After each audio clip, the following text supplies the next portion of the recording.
Here's your host, Dennis Rimmer. And welcome back. It's poetry time, as it were, on Talking Books and Writing and Stuff. Today from North Vancouver, BC, we have Russel Thornton, award-winning poet, and the release of his new book is what we're celebrating from now on. It's 2 songs, selected poems, 2000 to 2025. But like I said, Russel, you're from, or right now stationed in North Van. This must affect your work, does it? It's probably one of the 2 or 3 things at the core of my work. I was born here in North Van, grew up here. Lived in several different places through my early adulthood. I live here now. But I think even when I lived away from North Van and wrote about places far away from North Van, in many ways I was still writing about North Van. So I'm a real North Van writer, so to speak. So what is your early days, your early history? You said you were born and were you raised in North Van or until later in life? I was born and raised in North Van, and I left at 16 and came back many times for short periods of time until I was 35, 40, and I've been here since. But yeah, I was born in the Lionsgate Hospital, which was the old local hospital here, and I grew up in the rain at the base of the mountain and seeing the clouds close enough to touch practically for most of my early life, or so they seemed. And the first time I was ever in Eastern Canada, which was when I was in my later teens, I could not believe the real actual Canadian climate. I had never experienced anything like it before.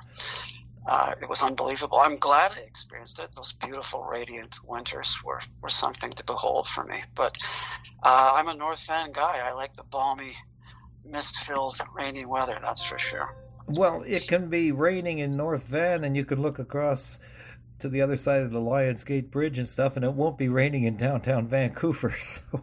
That's absolutely right. In fact, North Van gets twice as much rain as downtown Vancouver. North Van gets 85 to 90 inches of rain a year, and downtown Vancouver gets 45, 50. Yeah.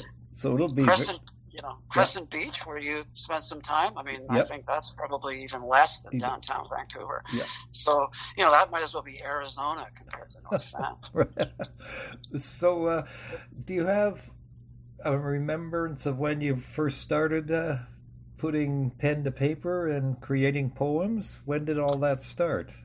I made up poems and songs and endless rhymes when I was, as far back as I can remember, as far back as my consciousness goes, back to when I was 2 or 3 or 4.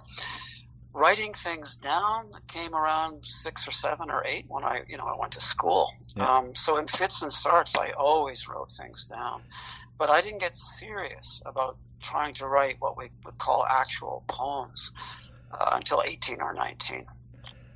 Do you have, when was your first published work? My first published work was a poem when I was 20, I think, in a magazine that came out of Toronto back in those days, out of York University, called Waves. And when I had, actually it was 2 poems. When I had those 2 poems published in Waves, and I was a student at the time at McGill University in Montreal, I was pretending to be a student anyway. When I got those 2 poems in Waves, I felt like, the heavens had opened up and a bow and arrow had been shot in my direction, or into my heart and brain, and I was on top of the world for a couple of days. Oh, this is it. I've made it. I'm at the big time. Nothing but... That's right. Nothing but easy from now on. Yeah. Little did I know what happens after that for somebody who makes that weird choice to try to write poems and more poems and more poems. So I'm assuming you took something like English or something, history at university. In the end. I mean, believe it or not, my original major at university was math. Oh. I thought that studying things like literature were for people that were not the kind of people I wanted to consort with. Let's put it that way. So anyhow, I ended up going from math to psychology, and then somewhere along the line, after a couple of different universities and spotty attempts at university, interspersed with long periods of working here and there and the other place, I bit the bullet and went into English. Yeah, because I realized that was where my heart actually was. Well, also it was the only thing that gave me something to think about. Oh, you don't have to think to do math? I didn't. At least way back when. I didn't. It was just something you just did. Oh. It's a little bit different now. I have 2 teenage kids, and one of them is good at math and one of them isn't. But the one that's good at math thinks that I am mentally handicapped. So I don't know what happened to my math ability. Well, I have little to none when it comes to math, or probably anything else for that matter. So that's a good way to be. No problems. No problem. Situation. Now, one of the write-ups I'm seeing about you is that Irving Layton, an early influence? Yeah, he certainly was. I met him in Montreal when I was 19, 20. And what I was doing was I was writing. I sort of flirted with the idea of being a journalist, and I was writing for a suburban newspaper in Montreal called The Suburban. I do articles and they give me $25, that kind of thing. Most of the situations I was covering were in French, and I didn't really understand French, so I think that's why they let me go, because my reporting was not really that accurate. But anyway. Yeah, somehow or other I was sent to interview Irving Layton, who was doing a reading at Champlain College, and I think it was in Lennoxville, Quebec. Anyway, the minute I sat down with the guy, something sparked hugely, and we really got along. And immediately after the interview I did with him, I ran back to where I lived, and I ransacked every library for everything he'd ever written and read it promptly. And after that, took a course with him a year later in creative writing at Concordia University. Was lucky enough for our lives to coincide in that way. And we became friends in a way that, 70-year-old men can be friends in a grandfatherly way, or a fatherly way to a 20-year-old. And it changed my life. What is it about Irving Layton? I've heard that from other people that was the influence was Irving Layton. What's going on with that guy that makes him such a, I won't say popular, but such an admirable figure? Yeah, he's not popular now and hasn't been for a while, and certainly not admirable to most people. Politically extremely incorrect, a product of his time, really.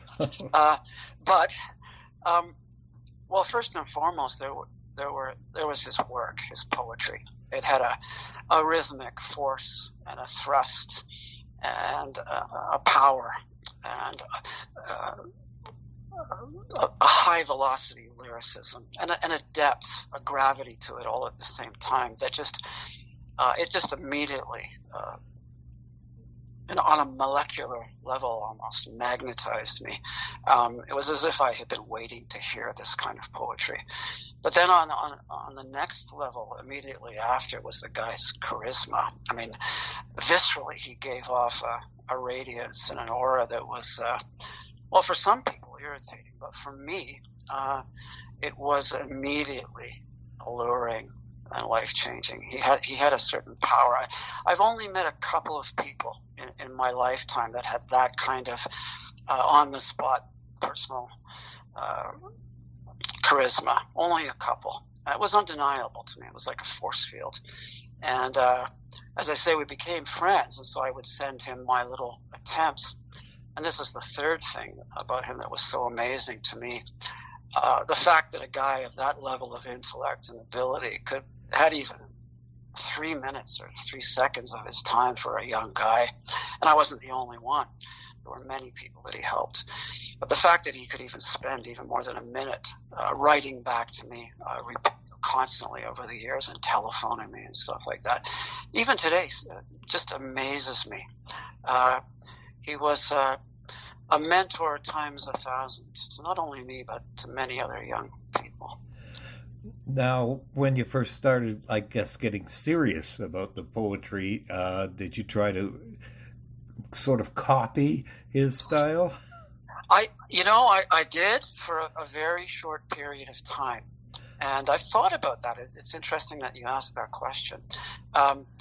Because now, at this point in my life, people ask me, well, how do you get better at writing, or how do you go about it?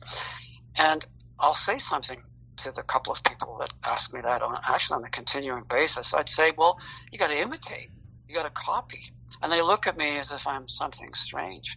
But I found that's extremely valuable as a way to proceed, is to imitate and copy. And I did so. I imitated and copied. But it was very, very short-lived. It was a brief period, maybe a year, when most of what I wrote had this tinge of Irving Layton about it. But I very quickly moved out of that into not that I copied other people. No, just kidding. I think I sort of jostled my way through the various vocables of his voice to find something that was more my own. So the book actually that brought us to this discussion is 2 songs, selected poems, Russel Thornton, and it's from 2000 to 2025, out by, is it Nightwood, or it's Harbor Publishing? But yes. Apparently, back in the back of the book, it says one of your earlier books was from Thistledown Press, which is based in Saskatoon. That's what led you to seeing magpies for the first time? That's exactly right. I think I'd traveled on a bus through Saskatoon. I've been in the bus station. Actually, I think I got thrown off the bus. I was just a kid in Saskatoon. That's another story. But anyway, yes, I did a reading with a couple of Thistledown authors 26 years ago now. Yeah. And spent like 2 or 3 days in Saskatoon, and I just loved it. I just loved it. And that is where I was introduced to these strange things called magpies. Oh, yes, they're ubiquitous almost to Saskatoon, sort of like Canada gooses are everywhere, killer cobras. So, yeah, the magpies are everywhere.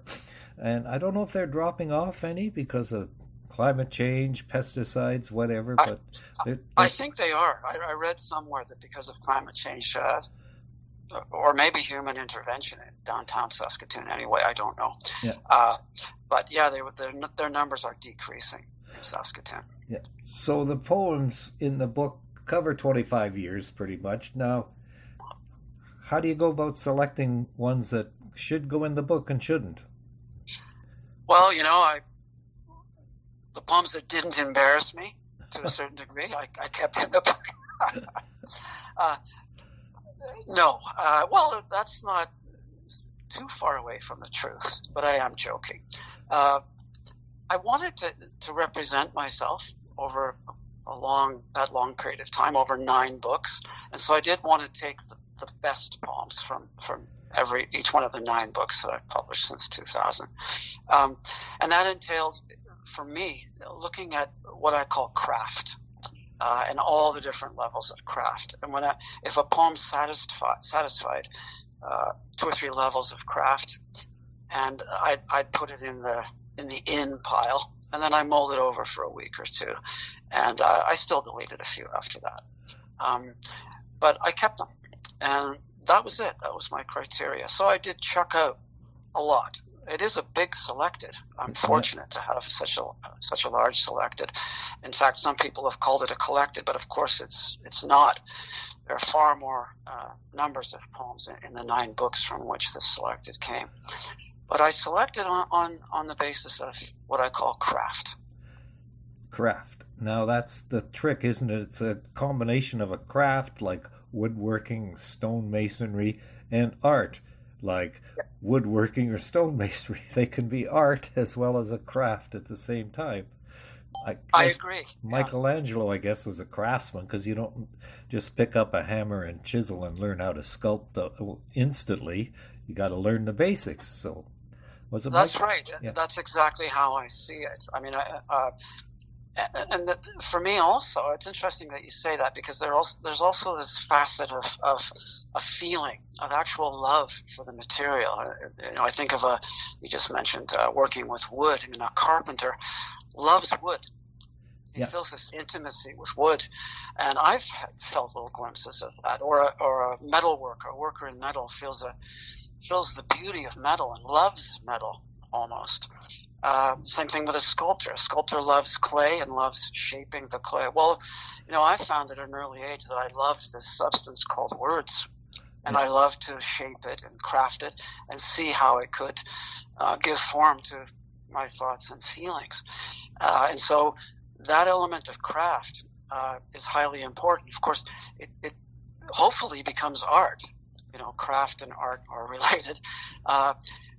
Maybe for me, craft comes before art. And if the craftsmanship that I hope I can gain and put into practice, if it turns into art, that's for other people to decide. I can't really tell. I don't have that objectivity about my own craftsmanship and whether it transcends craft. But for me, the craft is everything. Just like a Finnish carpenter makes a really nice cabinet, and he or she knows exactly when everything is done to a T, and it's just right, and they can't make it any better. That was my criteria with poetry too, with this book. Well, I seem to find that on sports, especially hockey players, they'll know when their skate is just 1/100th of an inch off on the back of the left side, or things like that. The stick just doesn't feel right, so they got to shave a little bit off the top part, and they got to wrap their knobs a certain way, and that kind of stuff. I don't get it. Like, put the stuff on and go out there and play. I don't know how you figure out what the heck's going on with all the intricacies. I understand that pitch of alertness to the technology that they're operating with. So I really do. A professional hockey player knows every millimeter of contact between his skate and all along the length of the skate with the ice, and the relationship with that and his hockey stick. I mean, it's when they're operating at that speed and that precision, they become extremely alert to all those minute things that I won't speak for you, but I mean, I wouldn't have any idea about just watching the Stanley Cup final or the upcoming Olympic game.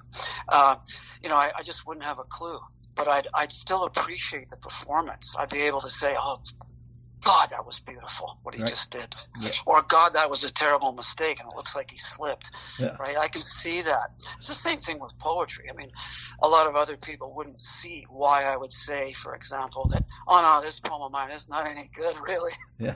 But this other one is good. But they might say, well, I don't even see the difference, man. Yeah, right.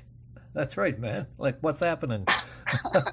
So, when did you sort of turn into being a full-time poet, or are you? Well, I've never been a full-time poet. I mean, I know people who are more fiction writers who are full-time, because they can sort of set up scaffolding on a daily, yearly, even level for that kind of occupation. And there's a hope of being able to support yourself through prose as well. But no, I've never been a full-time poet. I've always worked more than full-time, unfortunately. And these days I get about an hour to an hour and a half, maybe 2 hours a day, Monday to Friday, at a local library, if I'm lucky. And that's about all I've ever done. That's about it. And so no, not full-time. Poetry books in general are not necessarily bestsellers, but talking to people a little bit in the industry, and we get flooded here with poetry books. Is it on the upswing, kind of, for some strange reason? I couldn't tell you. I mean, I have read and heard in the past that, yeah, poetry's on the upswing. It's selling. Oh, okay, is it? Yeah. It could have fooled me. These days, right now, I know that Canadian publishing of poetry is not exactly in fine shape. Whether that's directly related to success or lack of success in poetry sales, I don't know. Excuse the barking, that's my little dog. Right. Yep. Ours is outside barking at people who go down the back alley. Well, that's what he's doing right now here. So they're doing this, the dogs are doing this all across Canada as we speak. Yes, everywhere. So, Russel Thornton, poet, 2 songs. What, do you have a daily routine then? Yes, I do. Somewhere in the mid-morning, 10 to 12, I go to a local library. I work in the very, very early morning. I have a small building maintenance business. I do everything from cleaning toilets to making actual renovations, and landscaping and cutting lawn, all that kind of stuff. I do that in the very, very early morning. Come home, take my kids to school, have some breakfast, and then I hit the library from about 10 to 12, and then after lunch I go back to work, take a break to pick up my kids, come home, that kind of thing. Do you have any outside interests? Boy, these days my interests are all taken up with my kids. They're my main focus. So, no time for outside interests. Do you have any hidden talents that we wouldn't necessarily know about? Well, I wouldn't tell you about them, Dennis. Well, then they wouldn't be hidden, right? A lot of them aren't legal, so. You know. Oh, well, they are now. So, so what about a couple more questions to poet Russel Thornton? Do you have a favorite sandwich? A favorite sandwich? I'm going to say a smoked meat sandwich from Montreal. Montreal smoked meat, yes. That's it, yeah. Yep. Haven't had one in years, but that's still my favorite. Okay, and apples or oranges? Apples. Apples. Any special reason? I like the crunch. The crunch, that's it. So, Russel Thornton, it's been a joy. 2 songs is a book, folks, out there in listenership land. It's from Harbor Publishing, poems by Russel Thornton. Russel, thanks very much for your time today. Thank you very much, Dennis. A pleasure to talk to you. Hope you enjoyed this episode of Talking Books and Stuff with Dennis Rimmer. You can find Talking Books and Stuff anywhere you get your podcasts. Over 300 episodes await you.